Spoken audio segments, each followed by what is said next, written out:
I'm Matt Bishar with NAREITsREIT.com here in New York City for REIT Week 2016, NAREIT's Investor Forum.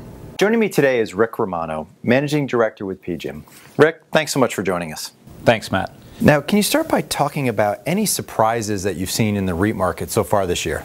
Sure. There's been quite a few surprises, for better or worse. I think for us, the main surprise has really been that when we look at core real estate and net asset value and stock performance, we see a bit of a disconnect this year. And what I mean by that is that when we look at stocks on a real estate basis where we saw good value, those have not been the best performers year to date. The best performers have been companies really that are non-core real estate companies that maybe trade at premiums to their net asset value and that also maybe have accelerating rates of revenue or income growth.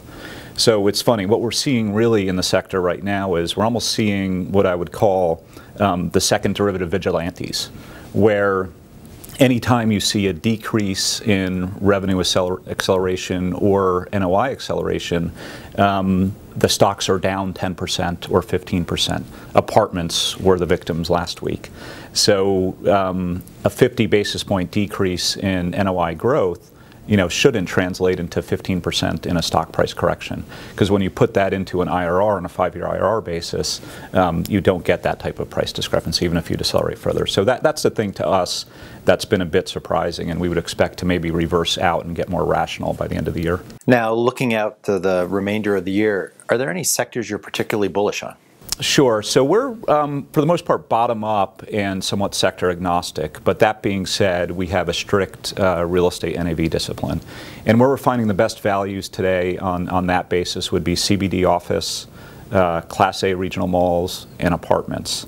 Now, other areas that we do like that I would consider a little bit more in kind of the non-core or specialty camp would be student housing.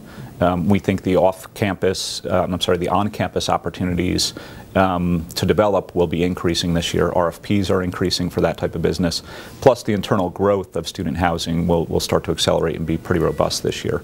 The other area would be manufactured housing, where if you're worried about a recession, think about this property sector as never going negative in terms of NOI growth over the course of the last cycle. So very resilient, very defensive demand. So we like that sector as well.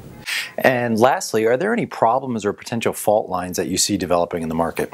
I think everybody's very focused on where are we in the real estate cycle. It's been a 7-year cycle. It's somewhat elongated. It's elongated for a reason. Number one, supply is not at levels that we would typically see this far into the cycle. We're only adding about half of the normalized level of existing real estate inventory per year.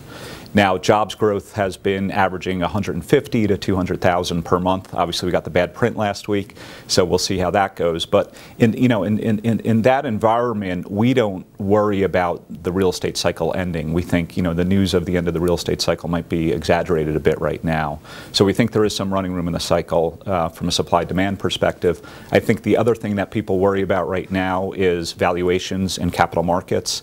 We are in a low return environment, so when cap rates are for CBD office are 4% or 5%, you look at that relative to a historical level, it looks expensive. We've passed peak in a lot of different markets, but again, it's all on a relative basis. And if you think that there is good cash flow growth attached to that yield, we feel like it's still a fairly attractive place to be from a valuation standpoint. Rick, thank you so much for joining us. Okay, thanks. For more from REIT Week 2016, be sure to visit REIT.com.